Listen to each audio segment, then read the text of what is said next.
الله تعالى وبركاته. وعليكم السلام.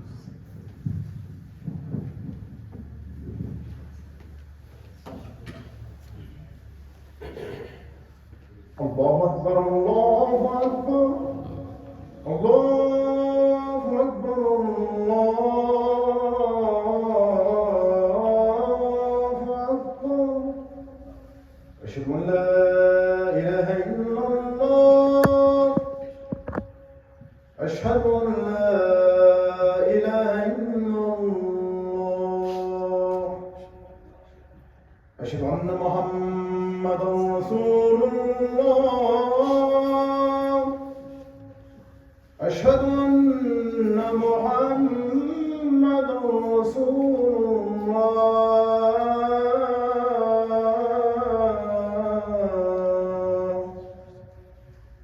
حي على الصلاة حي على الصلاة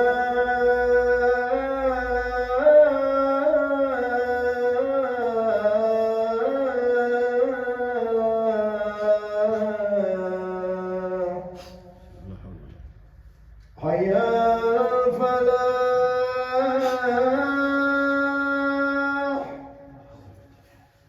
حي على الفلاح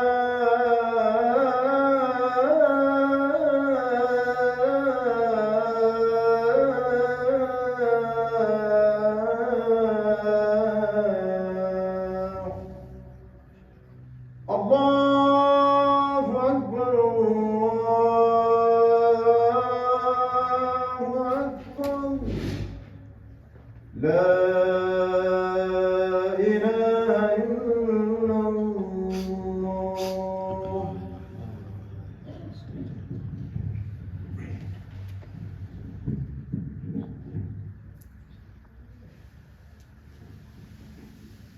الحمد لله ثم الحمد لله. الحمد لله الذي هدانا لهذا الدين العظيم كالشمس وضحاها، وأعزنا وأكرمنا وشرفنا بسنة نبينا محمد صلى الله عليه وسلم كالقمر إذا تلاها. من يطع الله والرسول عاش في ضوء النهار إذا جلاها، ومن أعرض عن الله والرسول عاش في ظلمة الليل إذا غشاها. وأشهد أن لا إله إلا الله وحده لا شريك له، إقرارا بربوبيته وإرغاما لمن جحد به وكفر. وأشهد أن محمدا رسول الله خير الخلق والبشر، ما اتصلت عين بنظر وسمعت أذن بخبر. عباد الله، أوصيكم ونفسي بتقوى الله، وأحثكم إياي على طاعته، واستفتحوا بالذي هو خير. There's several many ayat in the Quran that Allah calls on to the believers. The beginning of the ayah, Ya ayyuhal ladhina amanu, O you who believe. O you who believe. Ya ayyuhal ladhina amanu. Today's khutbah is one of those ayat. Ya ayyuhal ladhina amanu. O you who believe. O you who are coming to the masjid. O you who are saying La ilaha illallah Muhammad Rasulullah. O you who are saying that they're Muslims. Ya ayyuhal ladhina amanu awfu bil uqud. O you who believe, fulfill the agreement. The agreement that we make with someone, as a Muslim, we have to fulfill it. Today's khutbah is not about the written agreement. The written agreements that we do is not common that people will break. Usually, it's fulfilled because they'll be scared from going to court. They'll be scared from being embarrassed that they didn't fulfill the written agreement. Today's khutbah is about the verbal agreements. Awfu bil uqud, the aqd. Like we know, aqd al-zawaj is a marriage agreement. Aqd bay', sale agreement. Back then there was nothing written. Back when the Quran Islam came, it's all verbally. How are Muslims these days with their verbal agreements? Are we men of our word? Is a Muslim a man of his word? Or whatever he says is not true? If we ask the relatives, your son, or our children, or brothers, or anyone that's close to us, what will they say about us? Are we people of our word? Or we just say and we break it? We just want to let the things go just to get whatever we need and then we go. A Muslim will never break his word, even if it's going to cost him. Ya ayyuhalladhina amanu awfu bil uqud. How many men, when they want to get married, for example, they tell the wife or the fiance before marriage, I will do this, I will do that. She will think that she's going to be living in heaven. And then after the marriage, everything's different. This is not a Muslim. And same thing for the woman. She makes him feel like he's going to marry Hur al-Ain. And then all of a sudden, after marriage, everything's different. Because we were not men of our word. We did not fulfill the agreement. Ya ayyuhalladhina amanu awfu bil uqud. It happens in like when a person wants to start up a company. This happens a lot. He wants to start up a business. So he gets the people close to him by giving them fake promises. Oh, like maybe he has the capital, and then you will have the knowledge and the skills. So he will quit his job and come work with me. And then after the company starts up, what happens? Now my company started up, now I have a lot of money, I don't need him. Because we didn't do the written agreement, we did the verbal agreement. How many problems between Muslims these days because the verbal agreement that they did is broken. And things happen, they come to the masajid, go sue me. There's no dalil, there's no proof. Unfortunately, Muslims these days, they're not standing behind their word. Even in Hajj, like even to the point of Hajj, like a sheikh or whoever is inviting people to Hajj, your room will be in front of the Kaaba. You will see the Kaaba from your room. And then when you arrive to Kaaba, it's all the way back in the back in Aziziyah, or he has to walk half an hour. Everything's different. Because we Muslims are not men of our word these days. We give words with no value. And it's unfortunately, it's not just because in the environment, it's because inside of our home. Like one woman, her son was giving her a hard time. Too much active. He's like a really young boy, active boy. He's giving his mom a hard time. If you settle, if you calm down, I will buy you the such and such toy after we're done with the gathering. So he trusts his mother. He trusts his mother that she's going to buy him the toy. After the gathering is finished, no, next time. Mama, you told me you were going to buy me the toy. Later. She lied to him. Until now, he grew up, he calls his mother a liar. Because he grew up like this. He saw in his own eyes, in his own home, that his mother lies to him. I know it's simple, it's like little things, but he grew up seeing this, no trust in his mother. It's a shame that we Muslims have these stories in our community because we were not standing behind our word. That's why we shouldn't say yes immediately. Say, I will think about it. I will see. Once we say yes, it's an obligation that we have to fulfill our promise. We have to fulfill our word. We Muslims, we don't need a written one. We don't need a written agreement. A Muslim will stand behind his word. Today's khutbah will be all about examples about our beautiful history, about how Rasulullah stood behind his word. Like for example, one Sahabi, he wanted to migrate from Mecca to Medina.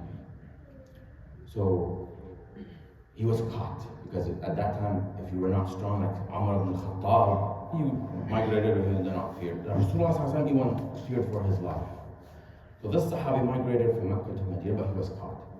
So he made promise to Quraysh, to those that caught him, if you let me free, I won't fight you. I won't do nothing to harm you. Time flies, so they let him free. Time flies, and Ghazwat Badr, he wanted to fight with the Prophet ﷺ against Quraysh. The Prophet told him, no, go back. Didn't you promise them that you will not fight them? So even non-Muslims, we have to fulfill our agreement. How about Muslim to Muslim? Parents to their children. Even to animals. Even to animals. There's a famous story about Imam al-Bukhari. He wanted to listen to a hadith from one sheikh, one farmer. He knew some hadith. He was a farmer, but he knows some hadith. So he traveled all the way to the city that was that farmer or shepherd knew some hadith. When he arrived, he saw the shepherd going like this. Usually the shepherd would put some hay or some food to bring the animal, and then he let it free, and then there's no more, then he let it loose, and no more food. He saw him, you were lying to the animal? If that's the only, he told him, that's the only way to get my animal back. So he left, he didn't want to listen to him. Because he said, if he's lying to the animal, that means he could lie to me. This is how the Imam took the word that we say serious, even to the animal.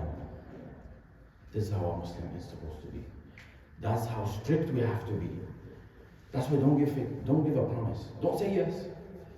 Let them get mad, whoever it is. Let them not be satisfied and don't say yes. Don't give the promise if we're not able to fulfill it. A Muslim will never give a fake promise.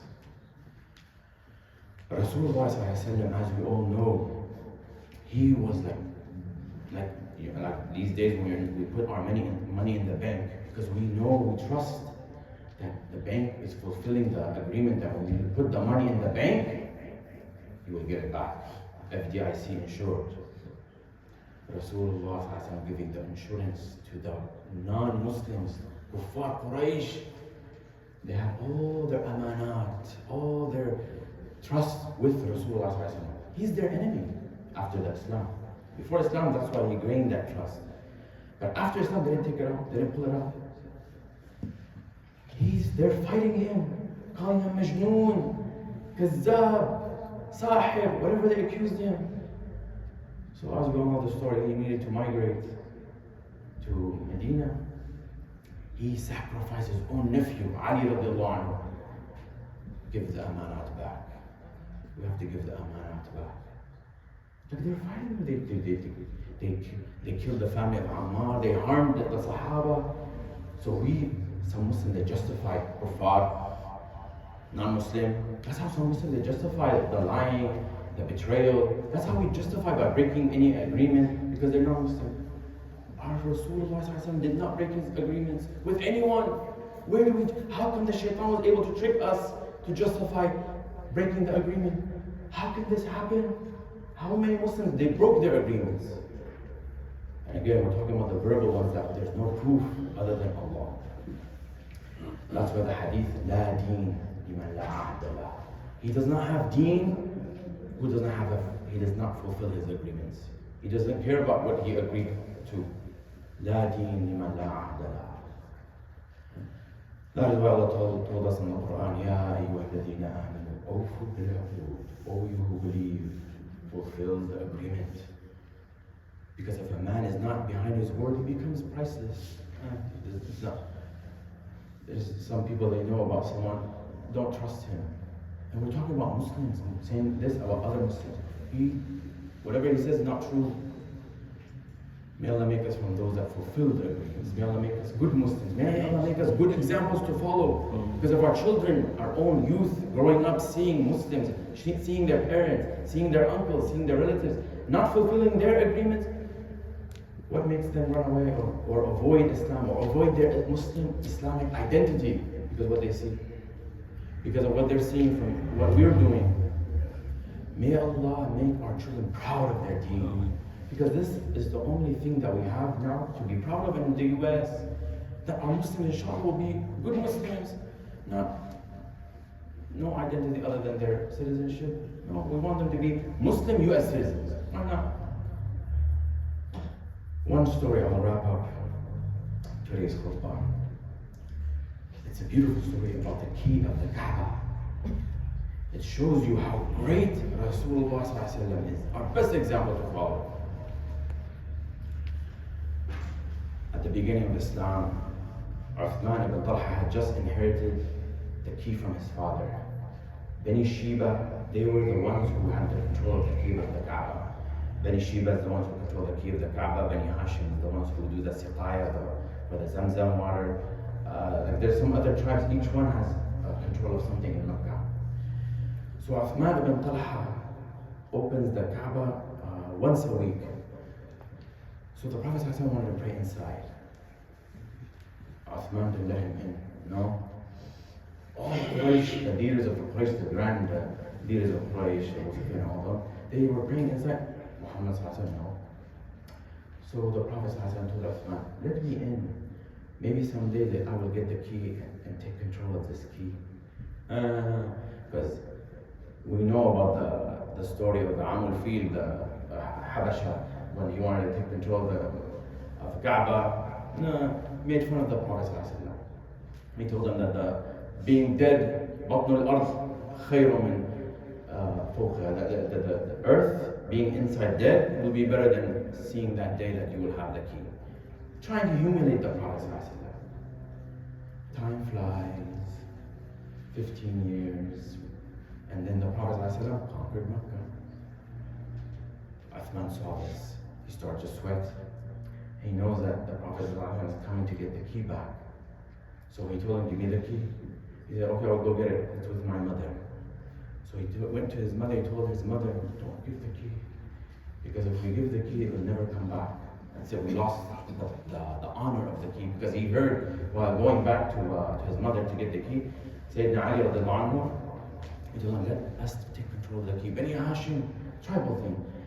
He's Ali radiallahu anhu, still a human being. We have the siqaya, and now we'll have the key. Two things. Zamzam, control of Zamzam, and control of the key. It's a big honor. The Prophet didn't tell him anything. So Uthman bin Talha, he went to go get the key, and he stayed at his home with his mother. They didn't come back yet. So the Prophet ﷺ sent Abu Bakr and I think Ammar or maybe Bilal. Anyway, they went to try to get the key. They refused to give the key back. The Prophet ﷺ sent Sayyidina Umar. The minute Umar just arrived, Uthman, he just barely said it, they immediately came out and gave him the key. They know, Umar ibn Khattab, if you don't give the key, you're dead. If you don't follow and obey the Prophet ﷺ, you're dead. Radiallahu anhu, Sahaba, Radiallahu anhu, they're all great Sahaba, great examples. So now the Prophet ﷺ has the key, opens the Kaaba. So they cleaned out outside the Kaaba, and now they clean inside the Kaaba. He prays 2 rakat. And then calls Uthman. He's still not a Muslim. Uthman, he's still not a Muslim. Uthman bin Talha. Imagine giving at this time, let's say this story happened at our time. Would we accept the key of the Kaaba, the key of our Qibla, to be with a non-Muslim? No way. Impossible that we will agree that. Still, Allah revealed a verse for this. Addul amanati ila ahliha. Give the amana back to the people. He's not a Muslim. He still didn't become a Muslim, but when he saw this, that he got the key back, and the Prophet ﷺ said, take the key, Uthman. Khalida tarida. That means your generation and the generation to come after that. La yanzi'u minkum illa zalim. No one shall take this key from you except the zalim, that will enter Jahannam, be the zalim. So that's why nobody, after all these generations, all these kingdoms, Abbasi, Amawi, nobody dared to take the key from Bani Shiba. Nobody dared. Because the Prophet announced that this key shall be with them. It's an honor for them. Until now we see on the TV that he's coming, bringing the key of the Kaaba. All this is from an incident of amana, of wafa bil ahd, awfu bil uqud. This key belongs to you, you give it back to him. Even if he's a non-Muslim. Sallallahu alayhi ya Sayyidi ya Rasulullah. Peace be upon our Prophet ﷺ. Peace be upon the greatest example of us. أقول هذا القول وأستغفر الله العظيم لي ولكم.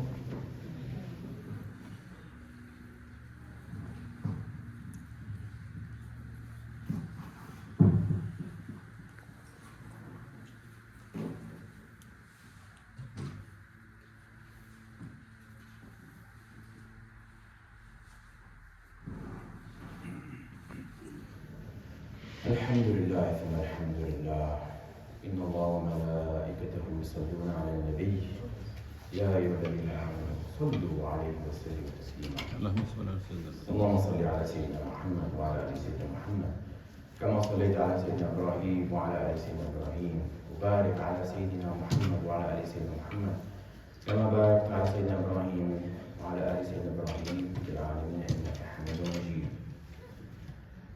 So today's khutbah is about fulfilling the agreements for those that are coming late. Allah Allah said in the Quran Kareem, Ya ayyuhalladhina amanu, O you who believe, yes, O Allah, we promise to be good Muslims. We will do whatever you tell us to do. O you who believe, yes, O Allah, we're said La ilaha illallah Muhammad Rasulullah. We pray our 5 times salah. O you who believe, fulfill your agreements. Fulfill whatever you agree to. Ya ayyuhalladhina amanu, awfu bil uqud. The Prophet ﷺ said, Al-Muslimuna inda shurutihim. A Muslim abides by every condition that he puts. You agreed, you have to accept. There were so many transactions, like a person wanted to sell something. He agreed. Somebody came and offered to him higher. Okay, I'll take the higher amount. This is not Muslim. This transaction is wrong. To agree to a higher price after you agreed to sell it, breaking the agreement. This is not a sign of a good Muslim. Any agreement that we give, do you believe that there was a story about a guy who engaged a woman? Fiancé, there was no kitab yet, but still they agreed that I will go work next year, come back, and we'll get married. Because she got another person richer, more money, broke the agreement. The poor guy, Miskeen, who's had his dream that he's gonna come back marry this woman. Like so many little stories that happen among Muslim community. It's shame. Shame to see Muslims breaking their words. Yes, it's not a written agreement, but we Muslims, we fulfill every verbal agreement. Even if we say yes, even if we give the impression that it's approved, khalas, that's it, it's approved. No matter who the person is, small, adult, even as an animal, we said in the beginning of khutbah, even if it's an animal, we cannot lie to an animal. This is how Islam is. We have to fulfill our agreements with everyone, and especially with non-Muslims. Why? Because they see Muslims as, they don't care about our salah. Do they care if we pray 5 times salah? Do they care if we pray all night? They don't care. Ad-Dinu Muhammad, they care how we deal with one another, how we deal with them, how they see us dealing with one another. That's what they care. That's what attracts them. That's what brings them. A Muslim, either he brings a person to Islam, likes him, makes him like Islam, makes him fall in love with Islam, or he makes him hate Islam. Hates the Muslims, hate whatever the Muslims do. So either we are on this side or from this side. May Allah make us hadina mahdiyeen. Allahumma hadina wa hadi bina wa ja'alna sababan liman ihtada. Ya Rabbi ya Arhamar ya Akram al-Akramin. اللهم اغفر للمؤمنين والمؤمنات والمسلمين والمسلمات الأحياء منهم والأموات إنك يا مولانا سميع قريب مجيب للدعوات. اللهم هذا حالنا لا يخفى عليك، وهذا ضعفنا وتقصيرنا بين يديك. عاملنا اللهم بالإحسان والفضل والجود منك وإليك. اللهم اغفر لنا فوق الأرض، اللهم ارحمنا تحت الأرض. اللهم ارحمنا يوم العرض، يوم القيامة، يوم لا ينفع مال ولا بنون إلا من أتاك بقلب سليم. اللهم حبب إلينا الإيمان وزينه في قلوبنا وكره إلينا الكفر والفسوق والعصيان واجعلنا من الراشدين واجعلنا من المتقين واجعلنا من الصالحين واجعلنا من الصادقين يا رب العالمين. سبحان ربك رب العزة عما يصفون وسلام على المرسلين والحمد لله رب العالمين. عباد الله اتقوا الله إن الله يأمركم بالعدل والإحسان وإيتاء ذي القربى وينهى عن الفحشاء والمنكر والبغي يعظكم لعلكم تذكرون. أقيموا الصلاة.